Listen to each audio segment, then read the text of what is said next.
beta lanjut, sebelum beta lanjut, beta mau bagi kelompok ini menjadi 2 kelompok ya. Yang di sebelah kanan saya itu kelompok 1, yang di sebelah kiri kelompok 2. Saya minta 2 kertas, Kakek Henrik. Saya minta 2 kertas. Nah, bantu saya Mama di kelompok 1. Mama dong di kelompok 1 siapa yang menjadi ketua?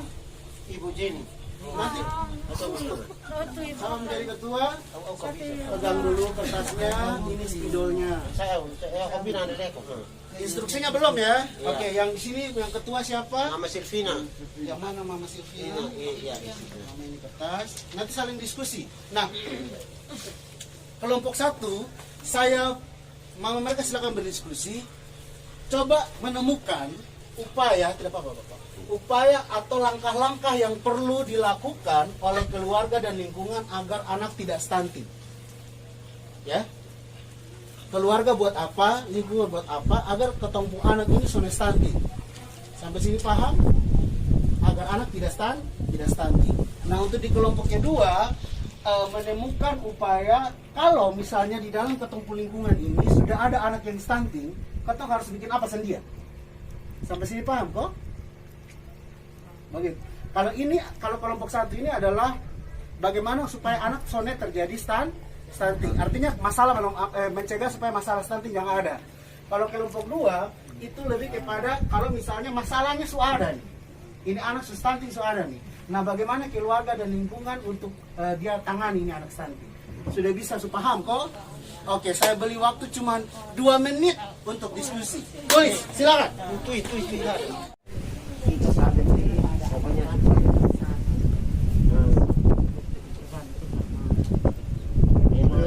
beli waktu 2 menit.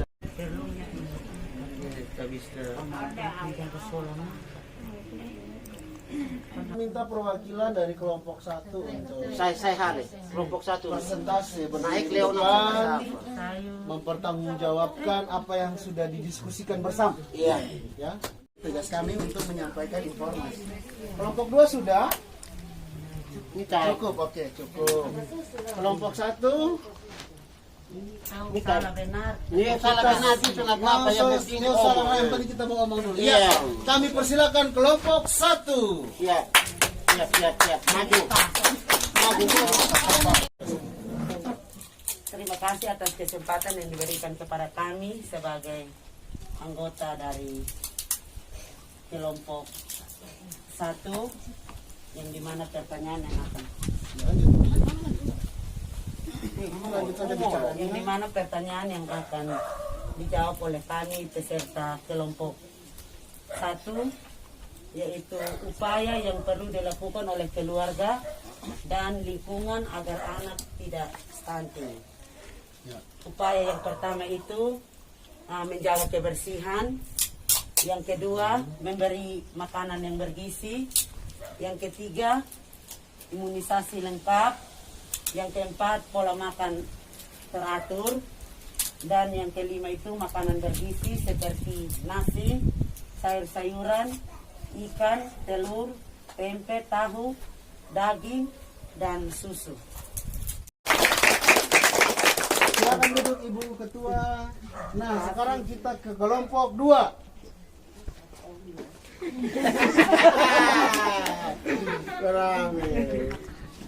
Lanjut Mama. Ini kita ada Bapak Omong. Kami kelompok 2 yang di sini ada pertanyaan yang upaya yang perlu dilakukan oleh keluarga dan lingkungan jika ada yang anak yang stunting. Oke, baik. Iya. Di sini kalau anak yang sudah jadi stunting kita harus memberi makanan yang teratur seperti makanan yang bergizi, nasi, sayur-sayuran, buah-buahan, dan protein. Makanan bergizi itu seperti ini. Presentasi kelompok 1 maupun kelompok 2 sejauh ini mama-mama mereka sudah cukup paham tentang stunting dan cara pencegahannya ya, dan juga penanganan bagaimana apabila kita di dalam lingkungan kita menemukan ada jika ada anak yang stunting seperti itu ya. Nah, jadi Yang pertama saya mengucapkan terima kasih banyak sekali lagi kepada Mama kelompok 1 maupun kelompok 2 yang sudah berdiskusi untuk sesi kita pada kali ini. Nah, sebenarnya Mama, bukan sebenarnya, maksudnya untuk mencegah stunting, Mama, untuk mencegah stunting, orang baik orang tua, baik keluarga maupun masyarakat di lingkungan ini juga dapat memanfaatkan potensi-potensi yang ada. Agar anak tidak stunting, itu harus dicegah si ibu hamilnya itu harus mendapatkan gizi seimbang dari janin masih ada di dalam kandungan sampai anak berusia berapa? 2 tahun. Begitu ya. Makanya disebut dengan 1000 hari. Nah, jadi ada di mana usia emas, di mana anak itu harus betul-betul diperlakukan baik, Mama ya. Dia punya perkembangan gizinya itu diperhatikan, yaitu dan dalam kandungan sampai dia berusia 2 tahun. ASI atau air susu ibu diberikan itu anak dari usia berapa sampai usia berapa? 0 sampai 6 bulan. 0 sampai 6 bulan. Nah, masa 7 bulan dia disoleh atau bagaimana? Tidak, berikan makanan tambahan. Ya, Berikan makanan tambahan. berikan makanan tambahan, tetapi stop ASI. Ya. Tidak. ASI tetap dikasih, makanan tambahan pun diberikan seperti itu. Karena selama air susu ibu masih berproduksi dengan baik, berikanlah dia ASI. Karena ASI itu bisa menambah kekebalan tubuh anak, tidak gampang sakit, seperti itu ya. Dan selain itu juga protein atau gizi yang tidak dilengkapi, yang maka dari makanan tambahan tidak lengkap, dari ASI itu bisa dilengkapi untuk pertumbuhan tumbuh kembang anak. Nah, selain itu juga mama-mama untuk mencegah stunting, mama-mama mereka juga harus seringlah ke posyandu bagi ibu hamil atau yang memiliki bayi balita. Kenapa demikian? Karena di posyandu itu mama mereka bisa mendapatkan layanan kesehatan. Selain itu kalau misalnya ada tanda-tanda yang aneh dari si bayi, kan kalau di posyandu kan ada timbang, ukur tinggi badan dengan berat badan. Di usia-usia tertentu, bidan dan kader mereka kalau misalnya mereka tahu usia seperti ini dan anak tinggi badan dan berat badan tidak normal, berarti bisa mereka sudah bisa tahu kalau anak ini butuh penanganan khusus, begitu ya. Jadi harus lebih rajin ke posyandu. Jangan pernah capek untuk ke posyandu. Ada stimulan itu atau rangsangan. Mama mereka kalau misalnya dengan anak bayi, kalau misalnya bermain, kayak misalnya ada apa, itu tunjuk sana, tunjuk sini, itu sebenarnya kita memberikan stimulan atau rangsangan, begitu. Berbicara dengan anak itu juga bagian dari rangsangan. Nah, kalau mama berbicara dengan anak bayi, jangan menggunakan bahasa bayi.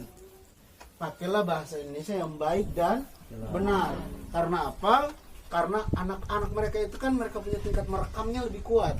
Kalau mama mereka bilang makan itu adalah ma'am, nanti sampai mereka besar juga dong akan bilang ma'am. Bahasanya miring jadinya kan. Padahal sebenarnya makan ya makan. Ya. Jadi gunakanlah bahasa yang baik dan benar kepada anak. Di usia itu meskipun dia lidah susah menyebutkan kata yang benar, tapi kita sebagai orang tua atau orang besar tetap berbicara menggunakan bahasa orang dewasa sehingga dia tumbuh besar dia tahu kalau ini celana, jangan sampai dia bilang ini cenala. Betul ya? Betul. Termandi lagi. Kebersihan diri tetap dijaga ya Mama ya. Karena kebersihan diri juga salah satu kalau misalnya dia tidak bersih itu juga salah satu faktor bisa menyumbang anak kena stunting. Nah, untuk menangani anak stunting kita ke kelompok yang kedua. Kalau misalnya di lingkungan kita sudah menemukan anak yang stunting, yang pertama itu adalah keluarga maupun lingkungan tidak boleh mengolok-olok anak. Ya, karena apa? Psikologinya dia terganggu. Begitu. Saudara bilang. Nah, mama-mama mereka di sini juga mendapatkan bantuan PKH, betul ya? Betul. Nah, uang PKH itu sudah dibuat apa saja?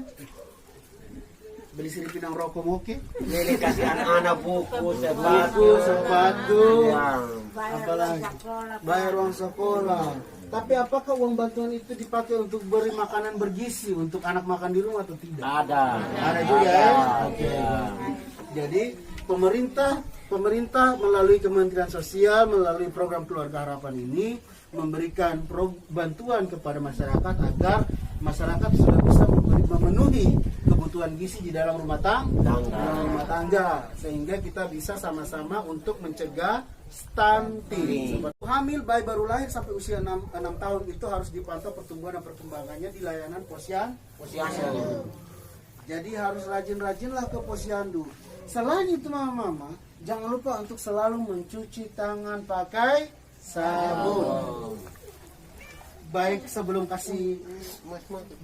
mau kasih makan anak juga dicuci tangannya, begitu ya.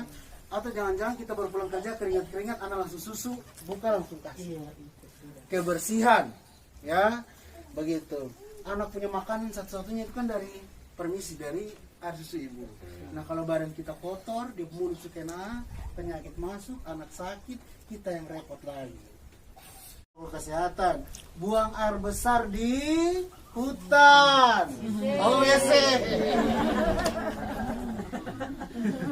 Jadi harus buang air besar di WC ya. Kenapa tidak boleh di hutan, Mam? Kenapa tidak boleh? Sekarang sudah ada peraturan, Pak. Oh, ada peraturannya apa? Peraturannya untuk masing-masing itu ada bantuan dari sosial maupun dari kesehatan, pendidikan, gizi sehat. Jadi sekarang juga kita masyarakat kecil sudah ada WC masing-masing, Pak. Lindungi anak dari penyakit berbahaya dengan imunisasi. Jadi mama punya anak itu jangan takut untuk diimunisasi atau disuntik vaksin. Ya, biasanya saya tidak tahu ini vaksin apa kepada anak bayi yang suntiknya itu di kulit. BCG kayaknya kalau tidak salah ya. BCG itu. Nah biasa mama-mama itu takut di posyandu karena anak dapat BCG. BCG itu hanya di kulit saja, itu baik menangis. Aduh besok mau nanti bebo anak kena suntik, beta kasihan. Justru mama tidak bawa dia kena suntik, itu yang harus kasihan. Dia sakit hanya sebentar saja, tapi dia sehat untuk bertahun-tahun. Kalau mama tidak antar, nah dia punya sakit itu yang akan bertahun-tahun, gitu ya. Jadi kalau misalnya ada jadwal imunisasi, begitu. Sonde boleh sonde.